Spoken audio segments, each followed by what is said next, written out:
Come riesco a creare un'immagine così? Ok? Infatti questa non è l'originale, okay, di quella che c'è sul sito di Blackmagic. L'unica cosa di originale ci sono le mani. Infatti, come vedete, questa è l'originale. Quindi, come ho fatto io a ficcare all'interno di Blackmagic dell'immagine un altro video?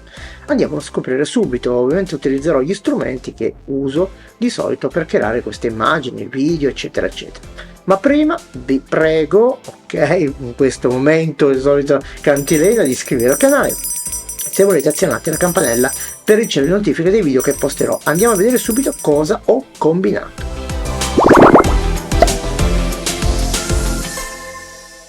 Per prima cosa io cosa farò?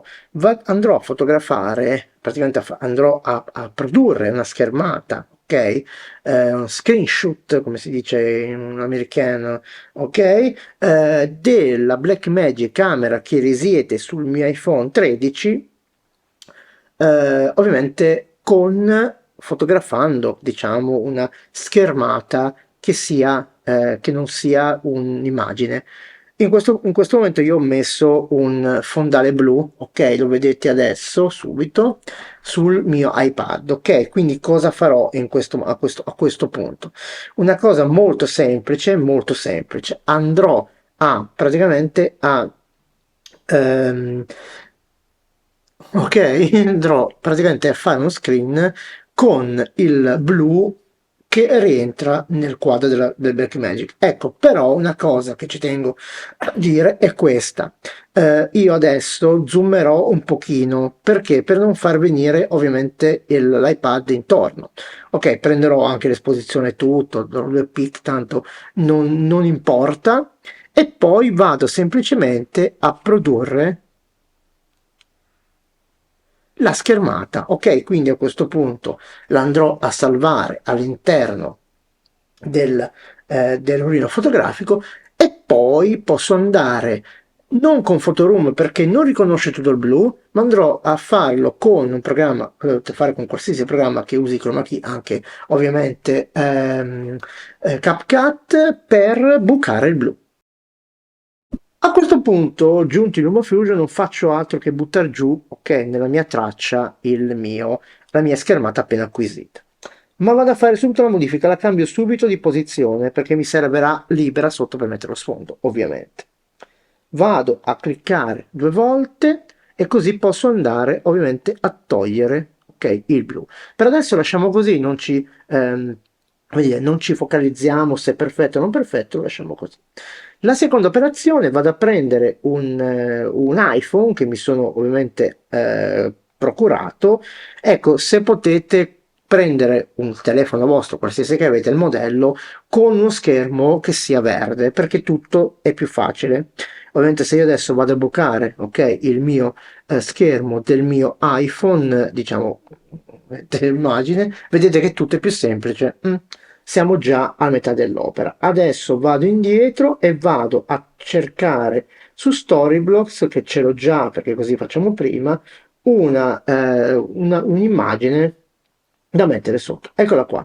Questa la metto, ok, sotto sotto, ok, e vado indietro ovviamente, ok, e vado a tagliare quello che cede.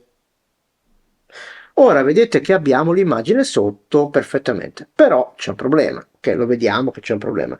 Esce ovviamente dallo schermo dell'iPhone. Cosa faccio allora a questo punto? Vado a fare un crop in tutti i lati.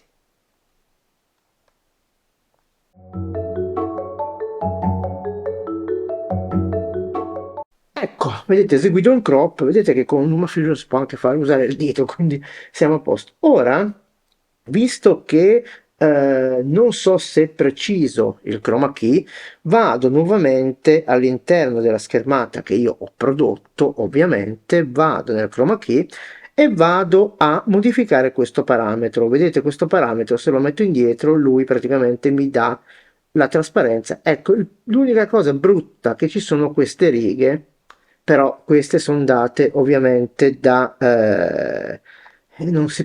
queste non si possono eliminare, assolutamente no. Si può riprovare a prendere un blu, ok, tanto così, No, aspettate, sono andate via. Guardate un po'. Ok, vedete, va benissimo. Ok, perfetto, va benissimo. A questo punto, aspettate che c'è qualcosa che non va. Vedete che c'è, ok, lo schermo che esce fuori. Ma questo non è un problema perché io posso fare così. Vado ovviamente qua, vado di nuovo in taglio e utilizzando questo strumento che c'è sotto, posso l'arrotondamento.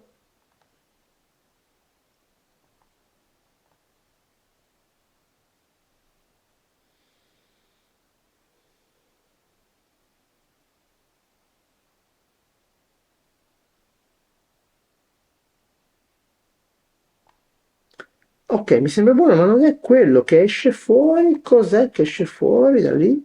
Ok, perfetto, era quello. Vedete che con lo strumento che si arrotonda, ovviamente si può ovviamente togliere questo problema. Bene, ragazzi, siamo pronti. Purtroppo non posso esportare un PNG, quindi devo fare ovviamente una schermata, anche qua sarebbe una foto dello schermo, e poi andare in Photoroom per completare l'opera. Non ci resta che importare in Photoroom la schermata appena salvata con LumaFusion. Ecco, si potrebbero ovviamente avere dei difetti nel scontornamento, però mi sembra che si sia comportato molto bene. A questo punto vado innanzitutto a controllare che sia 16 noni, lo metto tipo YouTube, ok?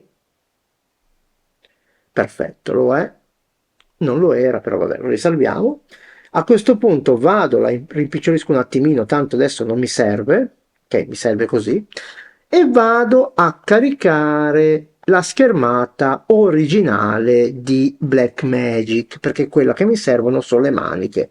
Non ho trovato due mani idonee. Eccole qua. Allora, le mani sono queste. Vediamo che succede. Ok, scontornata non benissimo, vedete che qua c'è ah no, non ho scontornato niente, cosa benissimo. Allora, quindi devo andare a togliere il telefono e questo si fa con la, diciamo, il forbice, lasciarlo su gomma, ecco, andando praticamente non proprio sulle dita, ok? Quindi così, perché me l'avevi fatto venire fuori, ok, ok, ok, ok, l'omino anche, ok, e il nero qua. Oh, ok, qui c'è del bianco, togliamo anche questo. Allora, ha tolto delle dita, andiamo su, anche qua c'è del bianco, ok, andiamo a toglierlo, anche qua. Vediamo un po' poi come è venuto, e ovviamente possiamo anche andare a correggere il tutto, poi. Ok, andiamo a fare fatto. Vedete che, ok, c'è già, ecco adesso la posizione, diciamo, ideale per queste mani, io le metto un pochino al centro. Ecco, la cosa da tener conto sono,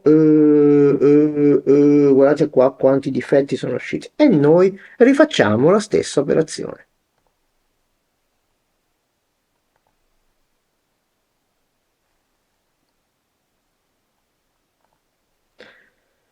Ok, dicevo le dita che... Ah, ha tolto un dito.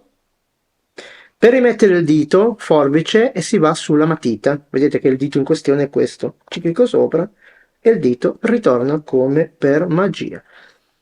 Dicevo, dobbiamo tener conto di queste due dita, ok? Che siano a filo con la nostra immagine. Ovviamente sopra va bene.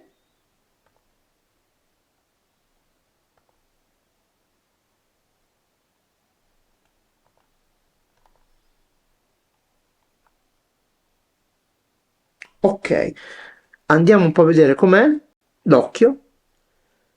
Allora, eh?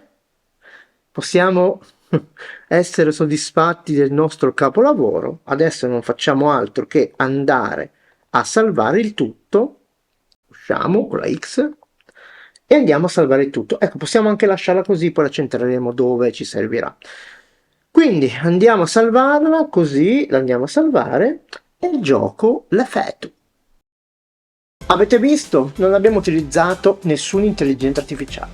Vabbè, un pochino l'intelligenza artificiale di Photoroom, che ovviamente scontorna bene, però non c'è stato bisogno di nessun aiuto, abbiamo fatto tutto con gli strumenti che abbiamo a disposizione, quindi possiamo ancora, come dire, mettere mano a una cosa per renderla ovviamente, come dire, utile per il nostro scopo, quindi possiamo ancora fare qualcosa.